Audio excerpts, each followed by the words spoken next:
এই চেনেলখন চাওঁ ৰাইজসকল চবকে মই অন্তৰৰ পৰা মই ধন্যবাদ দিছোঁ। প্ৰথমতে মই মিডিয়া ভাইটিসকলক মই বহুত ধন্যবাদ দিছোঁ। হয়, আজি এই চিৰাং ডিষ্ট্ৰিক্ট বাসুগাঁও অঞ্চলত একজন বহুত দুখীয়া গৰীব একজন মহিলা মই যেতিয়া ঘৰত আছিল তেতিয়া এই ভাইটিয়ে মোক মানে ভিডিঅ' পঠাইছিলে।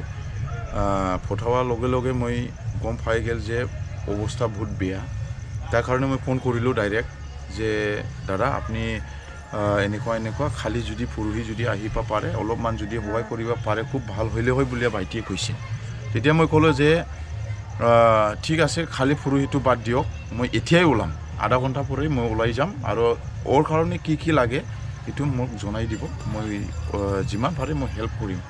এনেকুৱা কোৱাতে মই ভাইটিক কৈছোঁ যে এইটো মাত্ৰ নহয়, বহুত মানে অঞ্চলত বা এৰিয়াত বা মোৰ চিৰাং ডিষ্ট্ৰিক্ট বাক্সা ডিষ্ট্ৰিক্ট ওদালগুৰি ডিষ্ট্ৰিক্টত যিকোনো যে জেগাত এনেকুৱা অৱস্থা থকা মানুহ মই সদায় মই কাম কৰিবা মই মন হৈ যায়।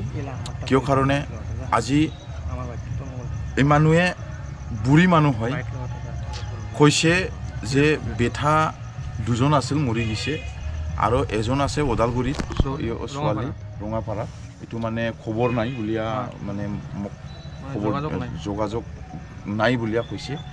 কিন্তু আজি এইটোৱে যে মই গিলা আজি ভাল ষ্টেচনত আছোঁ। যেতিয়া মই বা চবে ৰাইজে বা অল BTC অল আসামৰ মানুহে যেতিয়া বুঢ়া আৰু বুঢ়ী হ'ব তেতিয়া এনেকুৱাই চবেই হ'ব লাগিব। কিয় কাৰণে মানুহ তিনিটা বস্তু থাকে, জন্ম হোৱা, বিয়া হোৱা আৰু মৰি যাৱা। এই বস্তুটো আজি মই দেখা পাল বহুত মনত দুখ লাগিছে। ময়ো যদি এনেকুৱা এই যাই দুখীয়া ইয়াত আছে ইয়ৰ নিচিনা ময়ো যদি আজি মই ক'ব লগা যদি হয় তেনেহ'লে ময়ো বহুত মানে মনত দুখ লাগিলে হয়। এই কাৰণে মই বহুত বছৰৰ পৰা বা 5-6-7 বছৰৰ পৰা মই ছ'চিয়েল ৱৰ্ক কাম কৰি আছে আৰু ছ'চিয়েল ৱৰ্ক কাম কৰাৰ ইটো মাত্ৰ নহয়, মই কৰিবৰ কাৰণে বহুত আদ্ৰা আছে বা বাকী আছে। যেতিয়ালৈকে মই জীয়াই থাকিব তেতিয়ালৈকে মই এই কামটো কৰি যাম বুলি মই এটা ভগৱান আৰু ভগৱানৰ বা ঈশ্বৰক মই সদায় মই প্ৰাৰ্থনা কৰোঁ। আৰু মই যিমান ৰাইজে এই নিউজটো দেখি আছোঁ নিশ্চয় মোৰকো যাতে আশীৰ্বাদটো সদায় দি থাকে, যাতে মই এনেকুৱা অৱস্থাত থকা বহুত ৰাইজবিলাক আছে বা বহুত জাতিৰ মানুহ আছে। মোৰ বড়োও থাকিব পাৰে, ৰাজবংশীও থাকিব, বেংগলীও থাকিব পাৰে, মুছলিম আদিবাসীও থাকিব পাৰে, চবৰ এটা জীৱন আছে।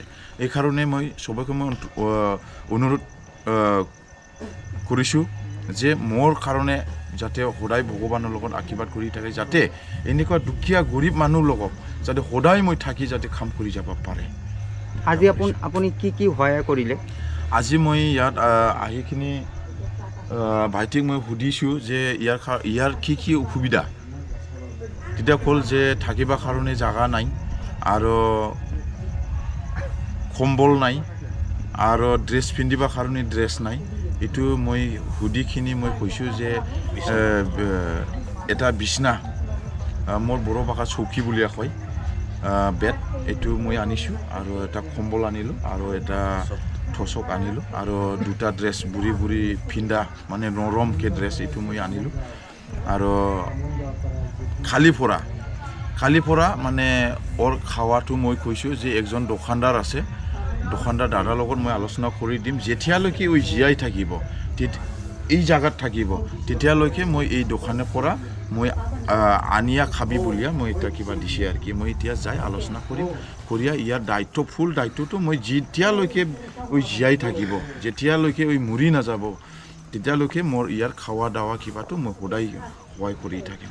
নিশ্চয় ভগৱানে মোক ইয়াৰ চাই বেছিকৈ ভগৱান মোক সহায় কৰিব বুলি মই আশা কৰোঁ।